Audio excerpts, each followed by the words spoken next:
Nós estamos aqui na Rádio Bandeirantes com o Adalberto Fibiliano, que é especialista em transporte aéreo, conhece muito dessa área e gentilmente nos atende na tarde desta trágica sexta-feira. Tudo bem, Adalberto? Como vai? Boa tarde.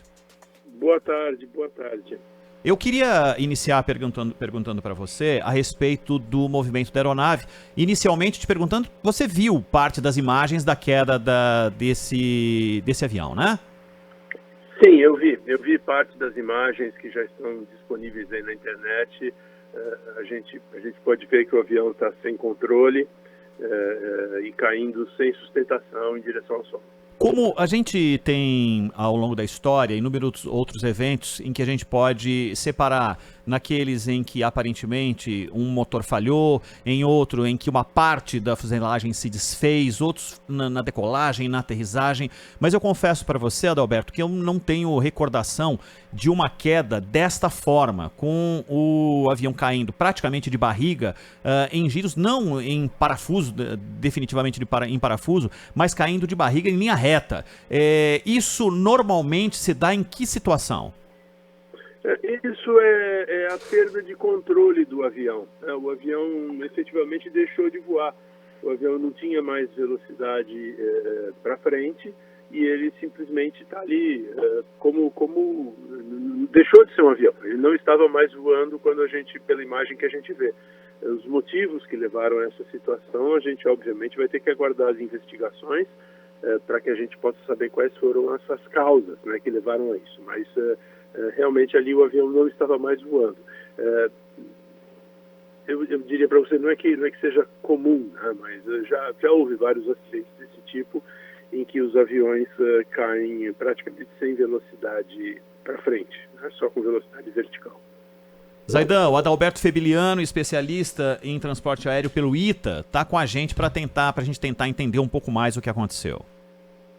Adalberto, esse avião foi fabricado em 2010 e foi utilizado inclusive na Albânia, por companhias aéreas, né? Na Itália, na Noruega, na Indonésia, e estava aí na frota da Voipaz desde 2022. E é um turbohélice. Então gostaria que você nos explicasse as características de um turbohélice como esse, se é possível ocorrer de repente, os motores simplesmente deixarem de funcionar por algum evento mecânico, alguma falha que pode provocar a paralisação de mais de um motor ao mesmo tempo. Bem, Zaidan, isso na verdade o risco de você ter o apagamento do motor em voo acontece com qualquer motor, né? Sejam aviões com motor convencional, que nem motores a explosão de automóveis, ou turbohélice ou motores a jato. Existem situações em que pode levar ao apagamento ou desligamento dos motores. Não sei se é o caso, porque, pelo menos nos vídeos que eu vi, a gente ainda consegue ouvir o barulho, né, do motor funcionando, das hélices funcionando. Ou pelo menos a gente tem essa impressão. Então, não acredito que tenha sido só, ou pelo menos não só essa questão. A gente vai ter que aguardar realmente a investigação para ter uma ideia mais clara do que foi que aconteceu. Mas pelo menos nos vídeos que eu vi aqui, a gente podia ouvir o ronco das hélices em particular. Então, inclusive pelas imagens e pelo som, mas é possível descartar cabalmente a possibilidade de pane seca, né? Não, de pane seca eu não acredito que seja, porque o avião saiu para um voo de Cascavel para Guarulhos, não teria... É um voo curto, né, Adalberto?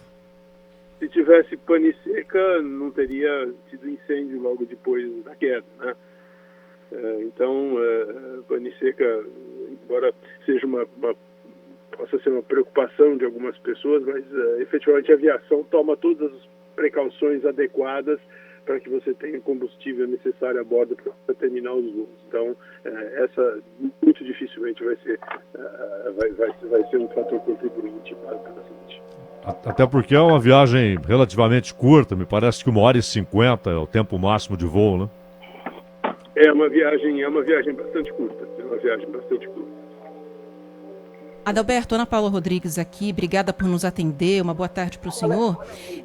Claro que agora, quando tudo isso passar, a gente vai começar a ver a investigação começar, a perícia para ser feita, a comunicação com a torre de controle também, tudo isso vai ser colocado ali para a gente ter um esclarecimento do que levou a esse acidente, mas a gente não pode descartar também, ou não sei se pode, é isso que eu vou perguntar para o senhor, as questões climáticas, né? Afinal de contas, está chegando uma frente fria muito forte aqui ao Brasil, chegou ao sul do país, chegou ao sudeste hoje, com previsão de trazer geada, neve em algumas regiões do sul do país.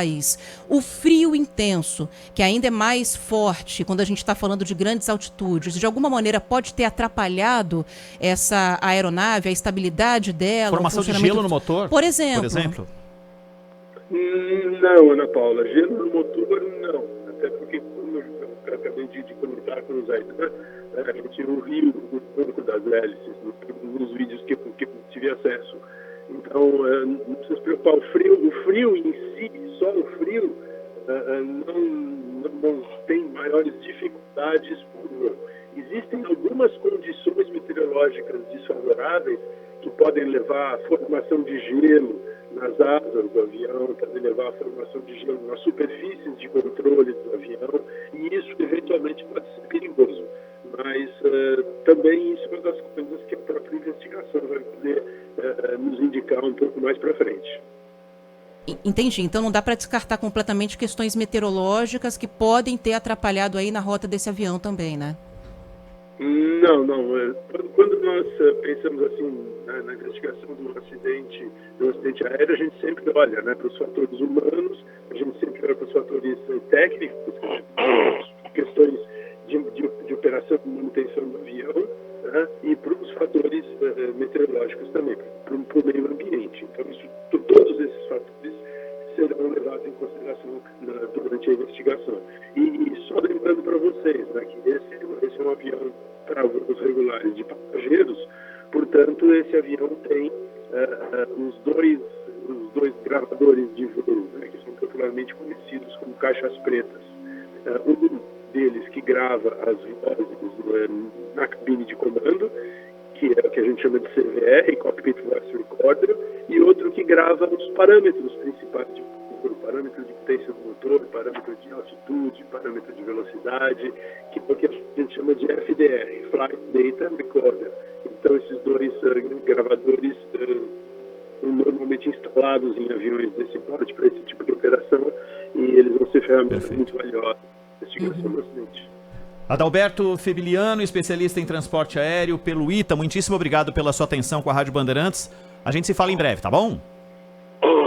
Ok, estou à disposição de vocês, se vocês precisarem de mais alguma informação. Muito obrigado.